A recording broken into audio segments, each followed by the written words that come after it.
मी दारू पितो तुम्ही काय मूत पिता का? काय पिता तुम्ही? तुमच्या पक्षातले कोण पित नाहीत? काय पिता तुम्ही? मी दारू पितो आणि तुम्ही मूत पिता. टेबलवरती काहीतरी आहे काय याच्याद्वारे ते दाखवलं जाते. तुम्ही दारूचे कारखाने चालवतात ते कोण बोलणार? दारूचे कारखाने हे चालवत नाहीत? अजितदादाचा दारूचा कारखाना नाही. त्यांनी दारू प्यावं की अमृत प्यावं हा त्याचा ती गटारातलं पाणी प्यावं हा त्याचा वैयक्तिक प्रश्न आहे. त्या वैयक्तिक जीवनामध्ये आम्ही त्याच्या ढवळाढवळ करू इच्छित नाही. काल आमचे प्रवक्ते सूरज चव्हाण यांनी ते फोटो ट्विट केले होते. ते खोटे असतील तर त्यांनी सिद्ध करून दाखवावे. बरं ठीक आहे, तू टिंब पेतात ही तुझी भाषा. तू फर्ग्युसन कॉलेजमध्ये लेक्चरर आहे म्हणतो स्वतःला. तू तिथेही कसा गेला हे संशोधन करावं लागेल. अमोल मिटकरीला काय वाटतं? आमच्याकडे शब्द प्रयोग नाही, शिव्या नाहीत आमच्याकडे शब्द भांडार आणि शिव्याचं भांडार एवढं आहे की अमोल मिटकरीच्या अंगावर कपडे राहणार नाहीत. हा आमचा आजही दावा आहे. आम्ही आमच्या विदर्भाची डिक्शनरी जर उघडली ना, तुला खोटं नाही सांगत, जसे तुझ्या डोक्यावरची केस नकली आहेत ना, तू काय काय ठिकाणी नकली आहेस हे सगळं आम्हाला उलगडता येतं. पण थांबा, त्याला अजून भुंकू द्या. शिशुपालाचे 100 भुंकणं झाल्याशिवाय सुदर्शन चक्र निघालं नव्हतं, त्याच्यामुळे त्याला भुंकू द्या. त्याच्या आता 98 झालेत, आणखी 2दा तो भुंकला की मग ब्रह्मास्त्र काढू. तरी नावाच्या वरिष्ठ सभागृहात अजितदादांनी त्याला संधी दिल्या. या माकडाला काय संधी दिल्या? वरिष्ठ सभागृहात या माकडाला संधी दिल्या. त्यानं सुरुवात करताना अशी केली की याच्या गाडीचा नंबर YZ ठेवा. या माकडाने जोपर्यंत YZ या शब्दाचा अर्थ सांगणार नाही महाराष्ट्राला, तोपर्यंत या मिटकरीला आम्ही माकडच म्हणणार. हा किती छत्राचा पाना आहे हा.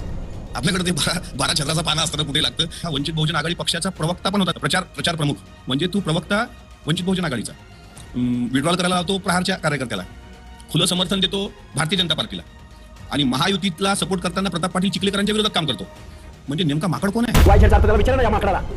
या माकडाच्या कानाखाली परत एकदा सांगतोय, एका कानाखाली Y आणि दुसऱ्या कानाखाली Z मिळेल लवकरच. त्याला मी तुम्हाला खोटं नाही सांगत, तो गालाची काय भाषा करतो. त्याला जर तो खरंच मर्द असेल ना, तो सांगेल ते ठिकाण, तो सांगेल ती तारीख, तो म्हणेल ते विदाऊट सिक्युरिटी, त्याच्यासोबत तरी सिक्युरिटी असते. बटनाला जरी हात दाखवला लावून माझ्या वरच्या शर्टाच्या, तर त्याच्या मागचा पार्श्वभाग जो आहे ना, त्यानं पॅन्ट घातल्यावर पण Y आणि Z दिसेल, अशा पद्धतीचं मंजन त्याला आम्ही. अजितदादा पवाराला उपमुख्यमंत्री होण्यासाठी, सत्तेत जाण्यासाठी अजितदादा पवारांनी महाराष्ट्र सोडून कुठं जाऊन आले, पाटाचं लपून छपून, आणि तिथं काय काय तोडपाणी केली बोलायची का? विमानातनं काय कशाचे पार्सल गेले बोलायचं आम्ही. अजितदादा पवार अमित शहाच्या रिचार्जवर चालतो ते विचार म्हणावं पहिलं. आपल्या मराठीत म्हण आहे की उंटाच्या माग जाऊन उंटाच्या उंचीला हात लावण्याचा प्रयत्न करत नसतात.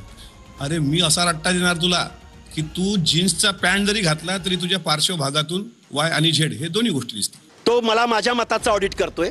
तू कुठल्या निवडणूक जिंकलास? कुठल्या निवडणुकीत उभा राहिला होतास? तू पण बॅक डोअर गेलायस ना आतमध्ये. त्यामुळं माणसानं वरिष्ठ सभागृहात संधी मिळाल्या, जरा अवकातीत बोलावं, सुधीत बोलावं. पहिल्या विधानसभेत तुला 500 मतं 250 मतं पडतात.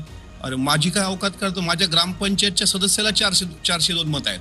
त्याच्यानंतर दुसऱ्या मध्ये त्याला 550 मतं पडतात. तिसऱ्या लोकसभेमध्ये त्याला 5,500 मतं पडतात. त्याने एकाच प्रश्नाचं उत्तर द्यावं, ओबीसीचा नेता तो केव्हा झाला? तो मग मला माकड काय म्हणतो? तो म्हणतो Y आणि Z काढू. आता जशी याच्या डोक्याची केस नकली आहेत ना, तसा हा अख्खा नकली आहे. त्याच्यामुळे दिली अजित पवारांनी अमोल मिटकरीला. अरे अमोल मिटकरी खानदानी ओबीसी आहे, ओबीसीचा नेता नाही म्हणून घेतला. माझे वाडवडील दुसरीकडे मजुरी करायचे, मला अभिमान आहे, मी एका शेतकऱ्याची औलाद आहे, शेतकऱ्याचा पुत्र आहे, आणि माझ्यासारख्या सामान्य माणसाला आज अजितदादांनी आमदार केलंय. कोणी असो, पक्षातल्या प्रत्येक ओबीसीला मान सन्मान दिलाय अजितदादांनी, आणि हा काय म्हणतो? हा अवकात काढतो आमची. अरे गाडी नंबर प्लेट आहे, बँकेचं लोन आहे त्याच्यावर, कुठल्या बँकेचं आहे, कुणाच्या नावावर आहे, किती डाऊन पेमेंट केलंय, हे काय मी किती जरी झाकून ठेवलं, झाकून राहणारी गोष्ट आहे का? भंडारा उधळत वाजत गाजत हजारो लोकांच्या उपस्थितीमध्ये गाडी घेतली, दिली लोकांनी. तुला गाडी आहे ना तुझ्याकडं, तू आणखी विमानात फिर. पण ओबीसी समाजाचा जर तू नेता असशील तर जनता नेत्याला गाड्या कशा देते याचं उदाहरण रविकांत तुपकर आहेत आमच्या विदर्भामध्ये, की शेतकऱ्यासाठी त्यांनी आंदोलन केलं, लोकांनी वर्गण्या गोळा करून त्यांना दिली गाडी. जशी याच्या डोक्याची केस नकली आहेत ना, तसा हा अख्खा नकली आहे. ओबीसीच्या नावावर जो मलिदा लाटून तू आज सांगतोय की मी 3 जिल्हे फिरतो आणि मी असं करतो आणि मी तसं करतो, तू ओबीसीचा नेता कधी झाला त्याचंच उत्तर दे. बाकी आम्हाला काय